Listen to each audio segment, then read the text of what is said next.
기도원에 대해서는 한 번쯤은 들어보셨죠?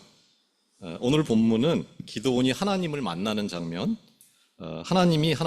기도원이 하나님을 나의 하나님으로 만나는 이야기입니다.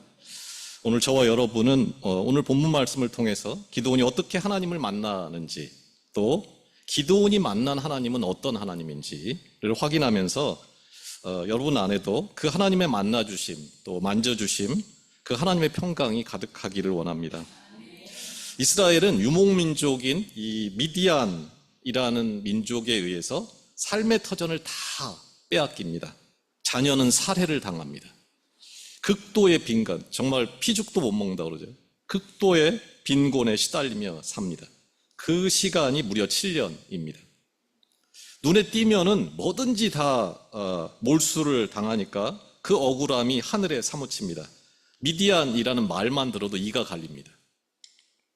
오늘 우리도 비슷할 수 있습니다. 내 삶을 가장 황폐하게 만들어서 나로 갇힌 자로 정말 숨도 제대로 쉴 수 없는, 하루도 편할 날이 없는 삶으로 우리를 몰아가는 이유가 얼마든지 있을 수 있습니다. 남들은 정말 잘도 살건만 내 삶은 왜 이다지도 고통스러운가, 어디 하소연할 데가 없는 삶을 살고 있을 수 있습니다. 6장 11절에서 12절입니다. 여호와의 사자가 아비에셀 사람 요아스에게 속한 오브라에 이르러 상수리 나무 아래에 앉으니라. 마침 요아스의 아들 기드온이 미디안 사람들에게 알리지 아니하려 하여 밀을 포도주 틀에서 타작하더니 여호와의 사자가 기드온에게 나타나가 이르되 큰 용사여 여호와께서 너와 함께 하시도다 하며, 그 밀을 그 바깥에 넓은 데서 타작을 해야 되는데 그 사방이 꽉 막힌 좁디 좁은 포도주 틀에 숨어서 몰래 밀을 타작하고 있던 기드온에게 누가 찾아오냐면 하나님의 사자가 찾아옵니다. 그리고 그냥 지나가는 게 아니고 거기 앉습니다. 할 말이 있다는 거죠. 말 좀 하자는 거죠. 모든 저주가 축복으로 바뀌는 순간입니다. 하나님과의 그 거룩한 만남은 시대를 초월해서 이처럼 늘 하나님으로부터 시작됩니다. 내가 하나님께 가는 게 아니에요. 오직 하나님께서 절대적으로 우리를 찾아옴으로 말미암아서 무력한 인간은 하나님을 만나게 됩니다. 언제나처럼 하나님께서는 나 하나 먹고 사는 것에 급급한 그런 인간에게 다가옵니다. 그리고 그분은 말을 겁니다. 형들이 기드온에게는 아주 잘난 형들이 있었거든요. 그 잘난 형들이 다 살해를 당합니다. 아들이라고는 이 막내 아들 기드온밖에 남지 않은 상태입니다.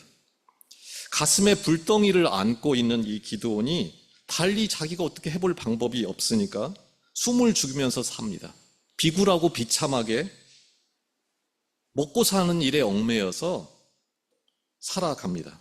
그러던 어느 날 기드온에게 하나님이 찾아와 말을 건 것입니다. 그를 만나자마자 기드온은 마음에 자기가 담아두었던 질문을 정말 폭포수처럼 쏟아냅니다. 13절입니다. 기드온이 그에게 대답하되 오 나의 주여 여호와께서 우리와 함께 계시면 어찌하여 이 모든 일이 우리에게 일어났나이까?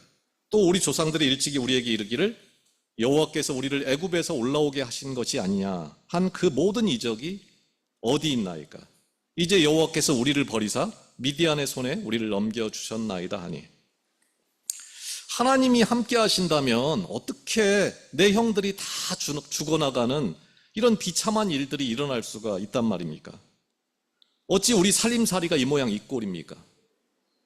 하나님의 이름으로 불리는 이 나라 상황이 어떻게 이토록 참담합니까? 오늘날 구체적으로 기적, 이적 그런 게 어디 있습니까? 어디 한번 말씀해 보십시오. 그는 마음에 담아두었던 질문을 아주 거칠게 표현합니다. 하나님을 하나님 취급하지 않는 거죠. 그러나 이 질문들이 대단히 거칠어 보이지만 이 질문들은 기드온이 실제 자기가 당면한 문제에 대한 해답을 하나님 안에서 찾고 있었다 하는 것을 보여줍니다. 사람을 쿡 찌르면 터져나오는 질문, 그게 여러분은 무엇입니까? 기드온은 와서 누군가 쿡 찌르니까 거침없이 하나님에 대해서 말을 합니다. 하나님을 향한 목마름을 가지고 있었기 때문에 하나님은 기드온을 찾아온 것입니다. 그러자 그 말을 듣는 하나님이 갑자기 기드온에게 도전합니다. 14절입니다. 여호와께서 그를 향하여 이르시되 너는 가서 이 너의 힘으로 이스라엘을 미디안의 손에서 구원하라. 내가 너를 보낸 것이 아니냐 하시니라. 이 말은 정말 마른 장작 같은 기드온의 마음에 작은 불을 붙입니다. 사실 그의 마음은 용광로 같았지요. 형들을 죽인 그 미디안을 가서 찢어 죽여도 속이 시원치 않은 상황이었습니다. 억울함이 하늘에 사무치고 하나님 어찌 이럴 수가 있습니까? 그렇게 질문하면서 그 좁은 포도즙 틀에서 밀리삭을 타작했다기보다는 아마 밀리삭을 내리쳤을 것 같습니다. 그 마음에 하나님이 도전한 것입니다. 네가 가서 이스라엘을 구원해라. 내가 너를 보낸다. 내가 너와 함께 할 테니까 걱정 말고 가서 한번 세게 붙어봐. 하나님은 그저 멀리 하늘에 계신 분이 아닙니다. 하나님은 오늘 나의 눈물, 나의 탄식, 나의 절망, 나의 사무치는 억울함, 그것을 알고 계시고 나에게 말을 거시는 하나님입니다. 그런데 기드온은 아직 그런 부름에 응답할 준비가 되어 있지 않았습니다. 단 한 번도 하나님이 나에게 이스라엘을 구원하라는 그런 명령, 일을 줄 거라고는 상상조차 꿈에서도 해본 적이 없습니다. 어떻게 보면은 우리같이 평범한 사람에 불과했던 기드온은 그 하나님의 부르심도 자기를 큰 용사라고 부르는 그 호칭도 받아들일 수 없었을 것입니다. 그래서 그는 그에게 말합니다. 내가 뭘로 이스라엘을 구원합니까? 나의 집은 므낫세 중에 극히 약하고 나는 내 아버지 집에서 가장 작은 자입니다. 여기서 극히 약하고 극히 작고 극히 약하고가 무슨 말이냐면 가장 하찮고 이런 말입니다. 인간은 생각하는 갈대다. 어디서 들어보셨죠? 파스칼이라는 천재죠. 이 파스칼이 팡세에서 한 말이죠. 그는 인간의 위대함은 어디 있냐면은 자기가 가장 비참한 존재라는 것을 알기에 위대한 존재다. 기드온은 자기가 가장 하찮은 존재, 가장 작은 존재라는 것을 알았습니다.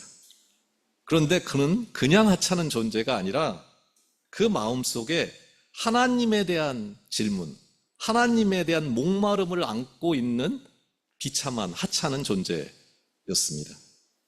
그게 달랐지요, 다른 사람하고는. 그랬기에 하나님은 시대를 구원하기 위해서 가장 작았지만 가장 하찮은 존재였지만 기드온을 찾아올 수밖에 없었던 것입니다. 그런데 가라는 기드온의 하나님의 그 부름에 대해서 기드온이 한 첫 번째 말이 뭐냐면은 내가 뭘로 구원합니까? 뭐 비벼볼 게 있어야지 내가 해보지요. 뭔가 우리가 일을 하려면은 뭐가 있어야 된다고 생각하는 우리에게 뭐가 안 되는 이유를 늘 밖에서, 환경에서 또 남에게서 찾는 우리에게 하나님은 답합니다. 그게 뭐냐면은 여호와께서 그에게 이르시되 내가 반드시 너와 함께 하리니 내가 미디안 사람 치기를 한 사람 치듯 하리라 하시니라. 뭘 갖고 있느냐, 뭘 얼마나 많이 갖고 있는데 그런 게 있어야지 일을 하지 라고 말하는 기드온에게 하나님은 그게 중요한 게 아니고 누구를 알고 있는가, 누구와 함께 하는가가 훨씬 중요하다 하는 것을 말해줍니다.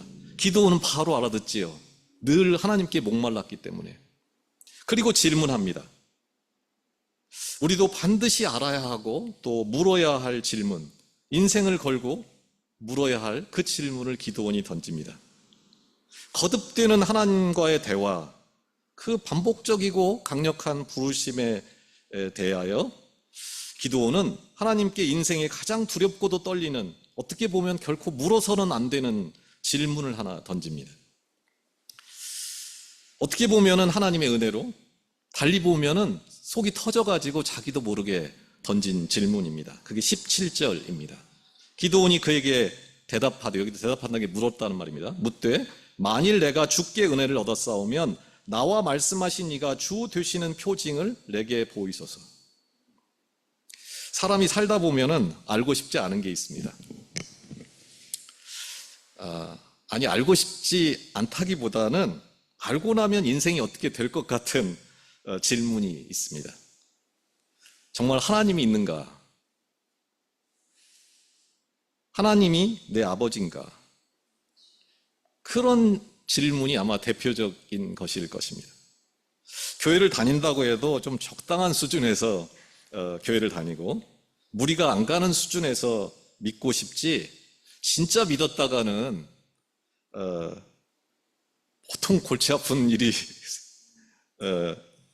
벌어질 것 같지요.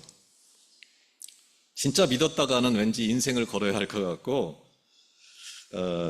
왠지 감당 안 되는 엄청난 일을 맡길 것 같고, 어디 멀리 아프리카 선교사를 가라고 할 것 같기도 하고, 정말 재산을 다 바치라고 할 것 같은 두려움이 있습니다. 그런데 이스라엘 사람들은 사실 이 정도가 아닙니다. 그들은 하나님을 만나는 순간, 그 거룩한 하나님을 만나는 순간, 추악하고 더럽기 한이 없는 인간은 바로 죽는다, 즉사한다, 이렇게 믿었습니다. 그런데 그 기드온은 바로 이 질문을 한 거예요. 덜컥 자신이 그 표징을 보고 말겠다는 듯이 뭐라고 말하냐면, 기드온이 기다리십시오. 내가 확인해 봐야 되겠습니다. 그는 자신이 지금 하는 말이 얼마나 두려운 말인지 그 말의 참 의미도 깨닫지 못한 채 하나님을 몰아붙입니다. 그게 18절입니다. 내가 예물을 가지고 다시 주께로 와서 그것을 주 앞에 드리기까지 이곳을 떠나지 마시기를 원하나이다 하니 그가 이르되 내가 너 돌아올 때까지 머무르리라 하니라. 여기 기다려요 했더니 하나님이 그래 기다리마 한 거죠. 그리고 오늘 뒤쪽에 읽은 것처럼 염소를 한 마리 잡고 무교병을 만들고 국을 끓여서, 근데 이게 얼마나 사람 먹으라고 끓여온 떡과 물이 아닙니다. 한 에바를 떡을 만들었다. 한 에바가 얼마냐면 22리터입니다. 사람이 먹기에는 너무 많지요. 22kg를 만들어 왔다는 말이에요. 그걸 가져오니까 바위에 놓으라고 그러죠. 그리고 거기에 국을 한 양푼을 부으라고 하죠.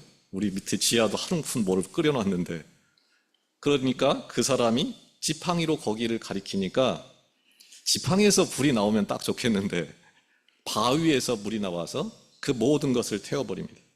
그리고 그것을 보는 순간에 그 여호와의 사자 하나님은 사라집니다. 그 즉시 기드온은 깨닫습니다. 내가 하나님을 만났구나. 이제 죽을 일만 남았구나. 그게 22절입니다. 기드온이 그가 여호와의 사자인 줄을 알고 이르되 슬프도소이다 주 여호와여 내가 여호와의 사자를 대면하여 보았나이다. 하나님 만나면 죽는 줄만 알았던 기드온, 두렵고 무섭고 죽이는 하나님으로만 알았던 기드온의 모습을 보여줍니다. 오늘 우리는 이런 기드온에게 하시는 하나님의 말씀, 응답을 통해서 우리가 믿는 하나님이 어떤 하나님인지를 알게 됩니다. 그게 23절입니다. 여호와께서 그에게 이르시되 너는 안심하라. 두려워하지 말라. 죽지 아니하리라. 24절 기드온이 여호와를 위하여 거기서 제단을 쌓고 그것을 여호와 샬롬이라 하였더라. 하나님을 만나는 게 죽음이 아니고 영원한 평화, 샬롬이었다라는 것을 기드온은 발견하게 됩니다. 하나님을 만나는 게 부담이나 진짜 엄청난 두려움이 아니라 기쁨, 샬롬, 세상이 줄 수 없는 평안, 그 영원히 사는 거다.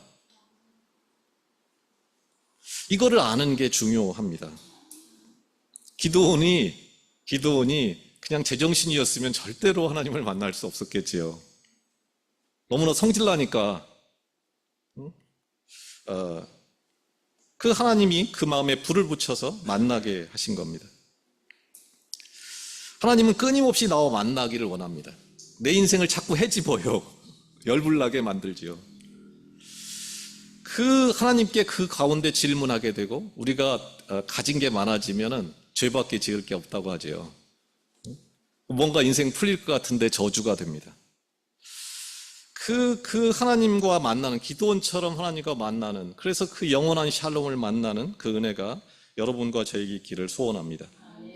그런데 이 장면에서 너무나 성경에 익숙하게 나타나는 장면이 하나 나와요. 그게 뭐냐면 기드온이 하나님을 인식하자마자 그 하나님이 사라집니다. 눈에 보이지 않습니다.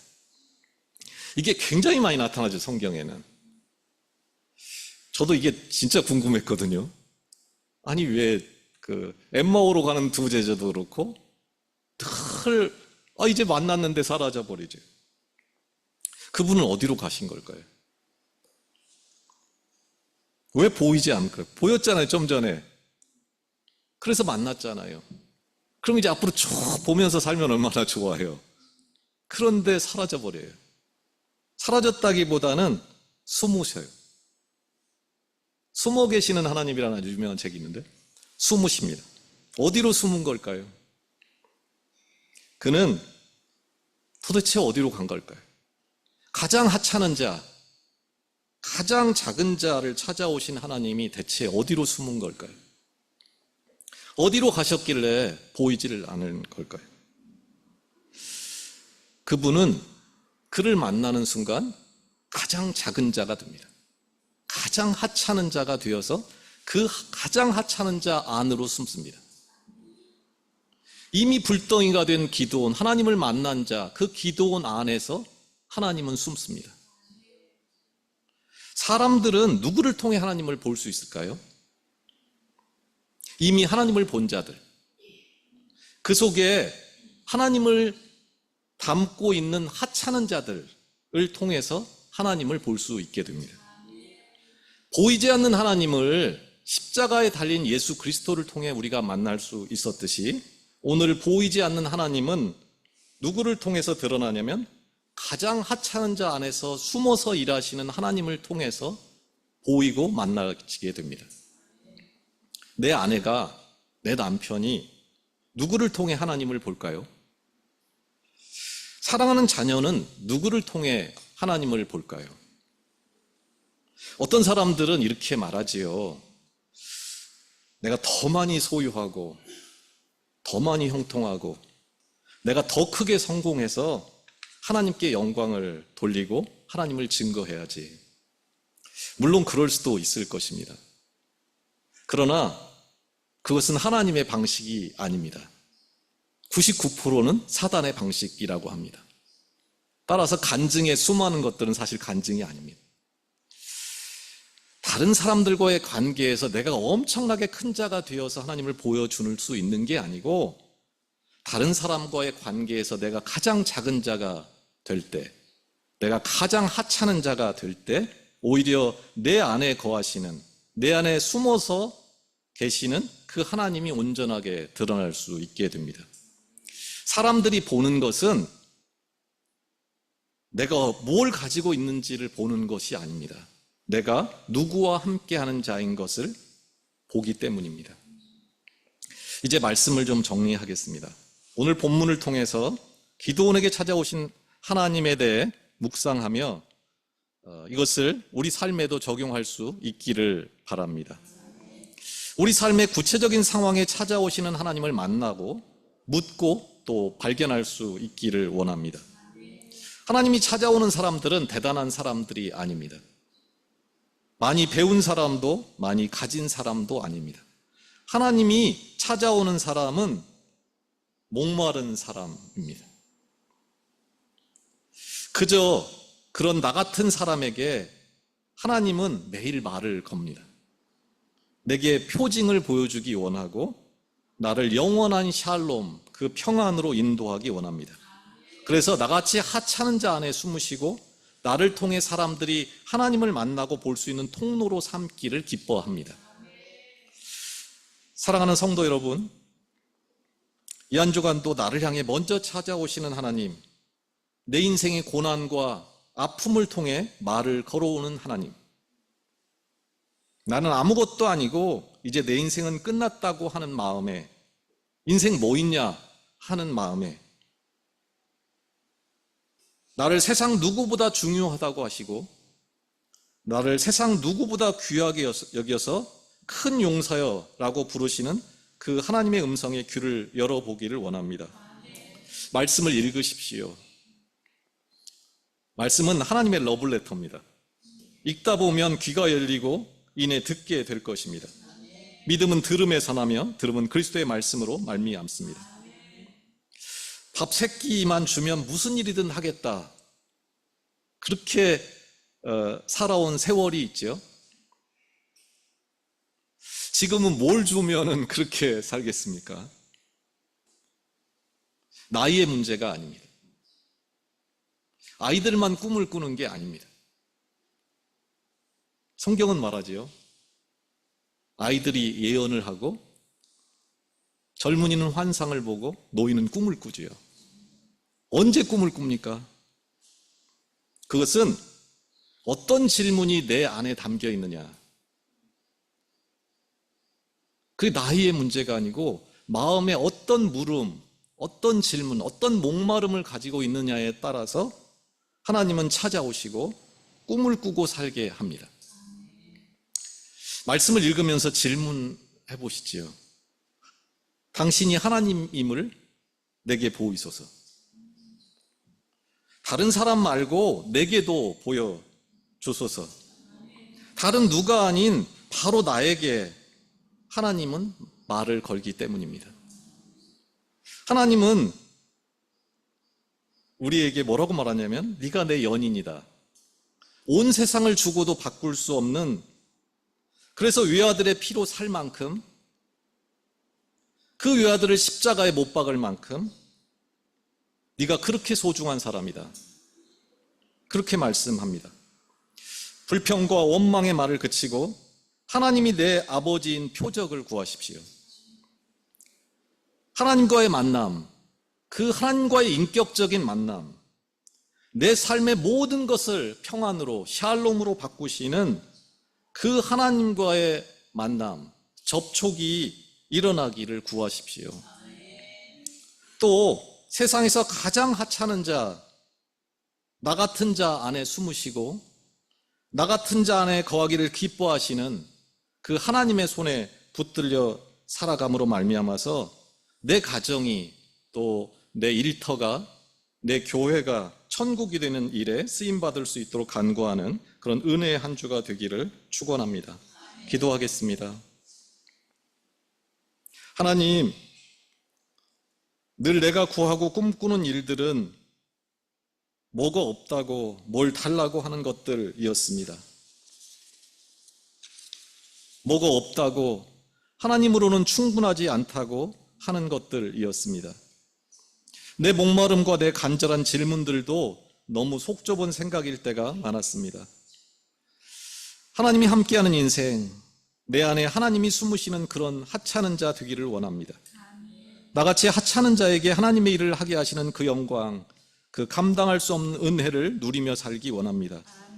우리를 통해 볼 수 없는 하나님을 보았다고 말하는 고백이 단 한 사람의 입에서라도 나오는 하나님께 붙들린 인생을 살기 원합니다.